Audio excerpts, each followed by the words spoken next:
I want to welcome John Elway, who is the legendary quarterback, of course. He's also a Denver Bronco executive. You were thrust in the middle of two of the biggest brands in contemporary football today, Tim Tebow and Peyton Manning. Was it fair that that critics said that you did not like Tim Tebow? Well, the bottom line is I like Tim Tebow. Did you like him? Yeah, of course I like Tim Tebow. I mean, I've come out and said many times, Tim Tebow's the type of guy I'd like to marry one of my daughters, and so I think that when you get down to it, the hard thing about football is a lot of times that doesn't score a touchdown. Exactly, but the bottom line is that you have to make business decisions when it comes down to on what happens on the football field and what gives us the best chance to be successful. We had an opportunity to pursue Peyton Manning, and we were fortunate enough to land a Peyton Manning, who obviously is one of the top 5 quarterbacks to ever play the game, and may go down when he retires as the best quarterback to ever play the game.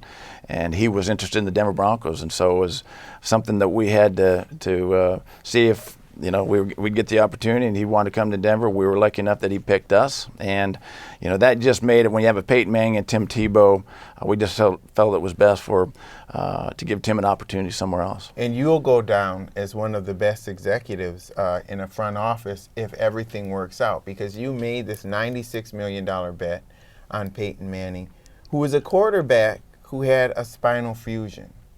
But being a quarterback yourself, you still didn't think that would inhibit his progress. Why no, not? And I think most of it, a lot of the advice comes from our medical staff and how they felt about now Peyton's neck and the medical situation that he was in there. Right. So, it really came down to what our doctors thought. And once Did you ever have a neck injury when you were playing? I did not, okay. And so I was fortunate that I did not. But the advice came from our doctors, and plus Peyton, because Peyton wanted to play again, and he wasn't concerned with it, and the doctors were not concerned, and gave him 100%.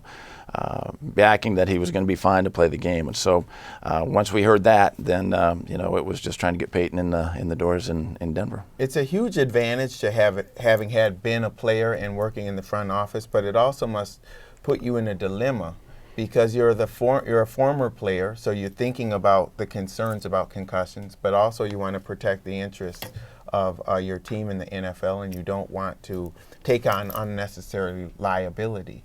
Is that hard for you?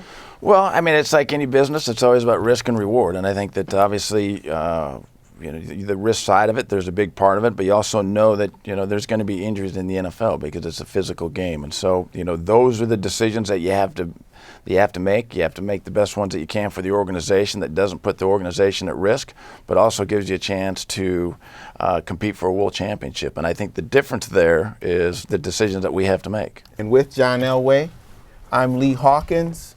We'll see you next time.